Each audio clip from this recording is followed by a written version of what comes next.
नमस्कार दोस्तों, आप सभी लोगों का अपने इस चैनल में स्वागत करते हैं।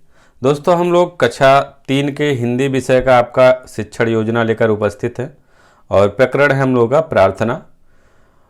यदि आपको किसी भी तरह का प्लान चाहिए तो कमेंट करके हमें ज़रूर बताइए, वह प्लान आपका जल्द से जल्द बन के मिल जाएगा। और यदि आपको हमारा ये वीडियो अच्छा लगे तो लाइक कीजिए, शेयर कीजिए और चैनल को सब्सक्राइब भी कर लीजिएगा। तो आइए आपका यह शिक्षण योजना कैसे बनाया जाएगा देखते हैं।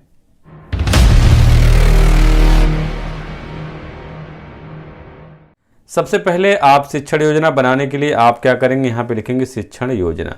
देखिए यहाँ पे इंग्लिश में लिख दिए हैं क्योंकि इंग्लिश में हम ये टीचिंग प्लान बना रहे थे, लेकिन आपका हिंदी में बन गया।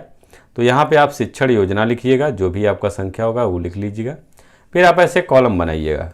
कॉलम में आपका यहाँ पे दिनांक लिखिएगा, यानी जिस डेट को आप लेसन प्लान करें। बार बार लेसन प्लान ही आ रहा है क्योंकि ये चेंज हो गया है। टीचिंग प्लान जो आप पढ़ाएंगे बच्चों को वो आप डेट डालिएगा, जिस डेट को। क्लास आपका 3rd है। सब्जेक्ट यानी विषय आपकी हिंदी। कालांश यहाँ लिख लीजिएगा, कालांश आपका जो भी घंटी होगी। और यहाँ पे आपका अवधि 40 मिनट का होगा। उसके बाद आपका लर्निंग आउटकम। लर्निंग आउटकम में बच्चे भगवान से प्रतिदिन प्रार्थना करते हैं।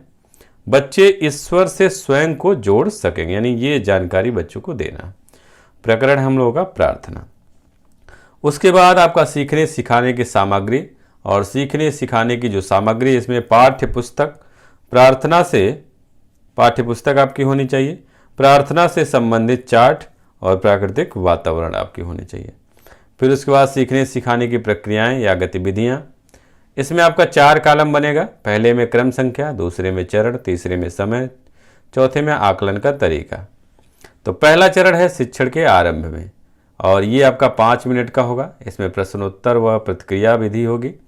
तो इसमें आपका शिक्षक या शिक्षिका बच्चों के पूर्व ज्ञान को परखने के लिए बच्चों से कुछ प्रश्न पूछेंगे, जैसे आप लोग किसकी पूजा करते हैं। अगला क्वेश्चन करेंगे कि आपके स्कूल में प्रार्थना में किस देवी माता की पूजा होती है। फिर अगला आपका होगा कि आप लोग किस देश में रहते हैं। ये आपका कुछ ऐसे इस तरह से क्वेश्चन करेंगे। उसके बाद आपका दूसरा चरण आपका शुरू होगा। तो दूसरे चरण को देखते हैं। दूसरा चरण हम लोग का होगा शिक्षण के दौरान, और ये 30 मिनट का होगा। इसमें सहभागिता व प्रतिक्रिया होगी। इसमें आपका शिक्षक बच्चों को उचित आरोह अवरोह के साथ कविता का आदर्श वाचन करना सिखाएंगे और उनसे अनुकरण वाचन करने के लिए कहेंगे।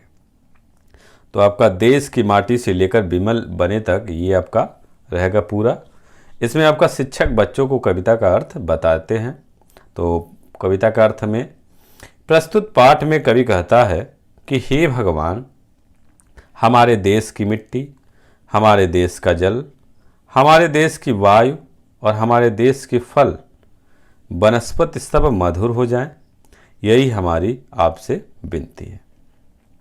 फिर उसके बाद अगला पैरा से, अगले पैरे में आपका कवि कहता है कि हमारे देश के घर और घाट, देश की वन संपदा और देश के रास्ते सरल व सुगम हो जाएं, यही हमारी प्रार्थना स्वीकार कीजिए। फिर उसके बाद तीसरा आपका पैरे में आपका कि कवि यह भी प्रार्थना करता है कि हे प्रभु, हमारे देश का तन और मन, देश के भाई बहन सब स्वच्छ, परोपकारी और भले रहे। उसके बाद शिक्षक बच्चों को कठिन शब्दों के अर्थ बताएंगे। सरस का मतलब मधुर, विमल का होता है परोपकारी।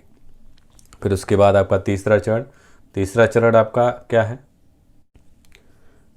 तीसरे चरण में आपका शिक्षण के अंत में 5 मिनट तक ये होगा। इसमें प्रतिक्रिया व अवलोकन होगा। शिक्षण के अंत में शिक्षक बच्चों से कुछ बोधात्मक प्रश्न करेंगे। यहाँ पे प्रश्न होगा कवि किसके लिए प्रार्थना कर रहा है। फिर दूसरा प्रश्न होगा कवि देश के रास्ते को कैसा बनाने के लिए प्रार्थना करता है। फिर तीसरा प्रश्न होगा कवि देश के लोगों के लिए किससे प्रार्थना कर रहा है। फिर उसके बाद गृह कार्य में बच्चों कल से प्रतिदिन स्नान करके ईश्वर की प्रार्थना करके आना है। फिर उसके बाद आपका आगामी शिक्षण योजना इसमें आपका शिक्षण के बाद आकलन में उभर कर आई कठिनाइयों को ध्यान में रखते हुए आगे की शिक्षण कार्य योजना बनाएंगे। ये हम लोग का पाठ योजना रहा। उम्मीद है आपको अच्छा लगा होगा। यदि अच्छा लगा हो तो लाइक कीजिए, शेयर कीजिए, चैनल को सब्सक्राइब भी कर लीजिएगा। बस आज के इस वीडियो में इतना ही। अगले वीडियो में हम लोग फिर से मिलेंगे, तब तक के लिए अनुमति चाहते हैं। नमस्कार दोस्तों।